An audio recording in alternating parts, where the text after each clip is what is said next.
क्या आपने कभी सोचा कि जिन सब चीज़ों के पीछे हम अभी भाग रहे हैं, गाड़ी, पैसा, बंगला, मतलब ये सारी चीज़ें अटेन करने के बाद क्या हमें वो खुशी मिल जाएगी लाइफ से जो हम एक्चुअली डिज़र्व करते हैं और जो हम सोच रहे कि हमें चाहिए? मैं आपको एक कहानी सुनाती हूँ। आपने वो मूवी देखी होगी, उस मूवी का नाम है फाइंडिंग नीमो या फाइंडिंग डोरी। तो बेसिकली वो फिशेस की एनिमेटेड मूवी है। तो उसमें जो मेन कैरेक्टर होता है, that is a small fish, वो दो बिग फिश से एक सवाल पूछती है कि ओशन कहाँ है, मुझे ओशन में जाना है, राइट? तो वो जो दो बड़ी फिशेस होती हैं वो उसको बताती है कि यही तो ओशन है। तो इस पार्ट ऑफ द स्टोरी से हमको क्या पता चल रहा है कि एक्चुअली हमें जहाँ होना था लाइफ में, हम वहाँ पर तो हैं, लेकिन हम फिर भी खोए हुए हैं। हम जब बोलते थे कि यार बड़े होके हमें वो मुकाम पे पहुंचना है, या फिर हमको ये स्टेज लाइफ में हम इस स्टेज पर होंगे, हम सब एक्चुअली कहीं ना कहीं उस स्टेज पर हैं, पर हम स्टिल खोए हुए हैं और हम पहचान नहीं पा रहे। हम लोग भाग रहे हैं अपॉर्चुनिटीज़ ढूंढने के लिए कि हमें कोई ना कोई अपॉर्चुनिटी मिल जाए, कोई ना कोई ऐसी मोटिवेशनल वीडियो मिल जाए, है ना। हम ऐसी ऐसी चीज़ों के पीछे भाग रहे हैं, बट ये सारी चीज़ों की हमें एक्चुअली नीड नहीं है। मोटिवेशनल वीडियोस या कोई अपॉर्चुनिटी या ऐसा कुछ, ये सारी चीज़ें, ये ऐसी चीज़ें हैं जो हमारे अंदर खुद हैं। हमें बस शांत बैठ के इन सब चीज़ों को देखने की ज़रूरत है। तो जब हम सब छोटे थे, हम सबको ना एक बात बोली गई है कि अगर अभी अच्छे से पढ़ लोगे ना तो बाद में लाइफ सेट हो जाएगी, राइट? मतलब अभी अच्छे से पढ़ लो। पर हमें किसी ने ये नहीं बताया कि पैसे कमाने से ज़्यादा इम्पॉर्टेंट भी एक चीज़ है, और वो है हमारा टाइम। तो पैसे तो ऐसी चीज़ है जो हम कभी ना कभी कमा ही लेंगे, बट समय एक ऐसी चीज़ होती है जो एक बार जो बीत गई ना तो फिर वो वापस नहीं आने वाली। तो ये जो टाइम है गाइज़, ये बहुत बहुत बहुत ज़्यादा इंपॉर्टेंट चीज़ है। काफ़ी ज़्यादा लोग जो मेरी एज के हैं, अभी जो 20s में हैं, उनको मैंने ये कहते सुना है कि यार अभी तो टाइम है, अभी तो 20s में है, अभी तो हमारे पास बतेरा टाइम है, सो अभी तो हमें एंजॉय करना है। बट ये जो आपकी एज होती है फ्रॉम 20 to 30s, इन 10 सालों के अंदर अगर आपने अच्छे से अपने टाइम को अपने मैनेज करना सीख लिया ना, टाइम को मैनेज कर लिया और इन 10 साल के अंदर आपने कुछ ना कुछ करके दिखा दिया, तो 30s के बाद की जो लाइफ है वो आपकी सेट होने वाली है। और इस टाइम ड्यूरेशन में जो लोग मज़े करते हैं, तो वो 30s में जाके रिग्रेट करते हैं। तो इट्स बेटर कि आप इस टाइम की वैल्यू को समझो और अभी मेहनत करो, ताकि बाद में आपको रिग्रेट ना हो। तो ये जो टाइम की वैल्यू समझना है ना, ये बहुत ज़्यादा इंपॉर्टेंट है।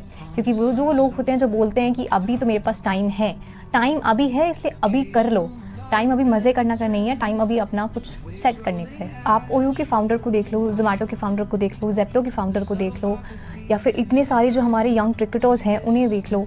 इतनी सारी जो स्टार्टअप्स आ रहे हैं, तो इन सब के जो ओनर्स हैं, जो सीईओ हैं, और जो हमारे जो यंग क्रिकेटर्स हैं, इनकी एज कुछ ज़्यादा नहीं है। 25, 26, 27, 28, 29, लाइक इतनी सी एज है, एंड इतनी सी एज में इन्होंने अपना करियर ऐसे सेट कर लिया है कि उसके बाद इनको लाइफ टाइम तक काम करने की ज़रूरत नहीं है ना। तो यही चीज़ है कि ये जो टाइम होता है, इस टाइम पे you need to value yourself and your career. तो अगर ये टाइम पे आपने बना लिया, ये टाइम पे आपने दबा के मेहनत कर ली, तो आपका जो 30s की बाद की लाइफ है वो सेट होने वाली है। तो ये जो टाइम है, टाइम की वैल्यू बहुत ज़्यादा इंपॉर्टेंट है, इस टाइम को हमें नहीं जाने देना है। सेकेंड मोस्ट इंपॉर्टेंट पॉइंट जो मैंने सीखा है इन 5 सालों में, वो है कि आजकल ना डिग्री से ज़्यादा इंपॉर्टेंट स्किल हो गया है। पहले एक टाइम होता था जहाँ पे डिग्रीज जो है ना वो बहुत ज़्यादा वैल्यू रखती थी। जिस इंसान के पास बहुत ज़्यादा डिग्रीज होती थी उसको ज़्यादा अपॉर्चुनिटी मिलती थी। लेकिन आज ऐसा टाइम है कि आज डिग्री की इतनी वैल्यू ना होके इंसान के स्किल्स की ज़्यादा वैल्यू है। तो आप अगर कोई डिग्री कर रहे हैं, ये मैंने अपनी पहली वीडियोस में भी मैं काफ़ी बार बोल चुकी हूँ, तो डिग्री आप सिर्फ नाम के लिए ना करें, एंड इट्स बेटर कि उस डिग्री का आप अपना बेस्ट निकाल सकें। उस डिग्री से आप जितना सीख सकते हैं उतना सीख सकें, एंड वो एक थ्योरी से रिलेटेड डिग्री ना हो, एक प्रैक्टिकल डिग्री हो जिसमें आप एक वर्क एक्सपीरियंस भी गेन कर सकें। इसके बाद जो एक इम्पॉर्टेंट पॉइंट ये आ जाता है कि स्किल्स क्या सीखें। तो इस वीडियो में ना मैं आपको ये नहीं बताऊंगी कि आप ये सीख लो, वीडियो एडिटिंग सीख लो, ग्राफिक डिज़ाइनिंग सीख लो, ये सीख लो, वो सीख लो, नहीं। क्योंकि आपको खुद के लिए पता है कि यार मेरा इंटरेस्ट किस में है, आपका किस में इंटरेस्ट है, ये आपसे बेटर और कोई नहीं जान सकता। आपको बस थोड़ी देर के लिए अपने साथ बैठना है और ये समझने की कोशिश करनी है कि मैं एक्चुअली क्या सीखना चाहता हूँ, या फिर क्या करने में मुझे मज़ा आता है ना। तो अगर आप ये फिगर आउट कर लोगे कि आपका किस चीज़ में इंटरेस्ट है, आप क्या सीखना चाहते हो, तो आप अपनी स्किल्स और अच्छे से डेवलप कर सकते हो। मैं आपको यही रेकमेंड करूँगी कि आप क्या स्किल सीखें, ये जानने के लिए आप वीडियोस मत देखना, क्योंकि आप और ज़्यादा कंफ्यूज हो जाएंगे। आप खुद से बात कीजिए, खुद को थोड़ा टाइम दीजिए और खुद को समझने की कोशिश कीजिए। आप अगर खुद को टाइम देंगे तो आपको अपने आप ही पता चल जाएगा कि आप एक्चुअली क्या सीखना चाहते हैं एंड आपका किस चीज़ में ज़्यादा इंटरेस्ट है। अगर आप कोई वीडियो देखते हैं, वीडियो में वो आपको बताता है कि ये सीख लो या वो सीख लो, तो वो चीज़ आप सीख तो लोगे, बट आप वो चीज़ ज़्यादा लंबे टाइम तक कर नहीं पाओगे, क्योंकि वो आपके खुद के इंटरेस्ट की चीज़ नहीं थी। इसके बाद जो मैंने आजकल के लोगों में बहुत ज़्यादा एक चीज़ देखी है, वो ये है EMI पे चीज़ें लेना, क्योंकि उनको सोसाइटी को दिखाना होता है अपना एक रेपो बनाने के लिए। तो आई थिंक ये सबसे वर्स्ट चीज़ है आज की जनरेशन में। जैसे ही किसी की फर्स्ट सैलरी आती है तो वो एक EMI पे आईफोन ले लेता है, या फिर सेकंड थर्ड सैलरी के बाद वो बाइक लेने की सोचते हैं।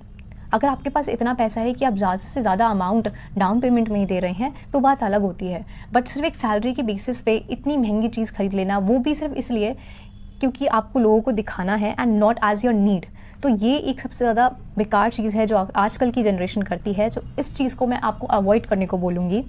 आपकी जब भी सेकंड, तीसरी या फोर्थ सैलरी आती है, एक कार के शोरूम में चले जाते हैं लोग, एक कार ले लेते हैं EMI पे। तो ये जो चीज़ें होती हैं ये बहुत ही ज़्यादा बेवकूफ़ी वाली चीज़ें होती हैं, एंड आई सजेस्ट यू कि आप इन सब चीज़ों में ना पड़ो।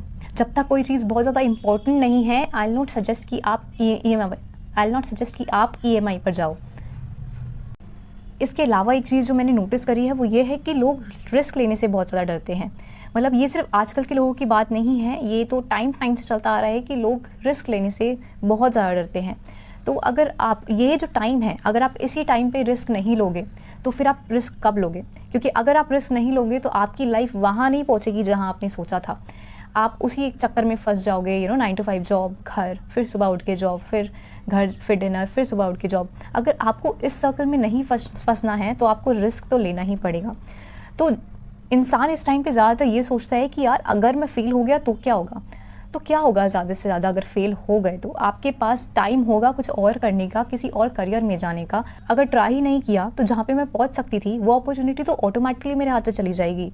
सो इट्स बेटर कि ये जो टाइम है आपका 20s का, अगर आप इसमें रिस्क नहीं लोगे तो और कब लोगे? क्योंकि ये जो टाइम है अभी आपके पास लीस्ट जिम्मेदारियाँ होती हैं। तो इस वीडियो को मैं कंक्लूड करना चाहूँगी एक बुक के थॉट के साथ। उस बुक का नाम है attitude is everything, and I will recommend you to read that book, क्योंकि वो बुक बहुत ज़्यादा अच्छी है एंड आपका माइंडसेट काफ़ी हद तक सही कर सकती है। तो ये जो बुक होती है उसमें एक ऐसी लाइन लिखी है कि आपके जो थॉट्स हैं वो आपके वर्ड्स को इन्फ्लुएंस करते हैं, आपके जो वर्ड्स हैं वो आपके एक्शंस को इन्फ्लुएंस करते हैं, आपके एक्शंस आपकी लाइफ को इन्फ्लुएंस करते हैं, और आपकी लाइफ आपकी डेस्टिनी बनाती हैं।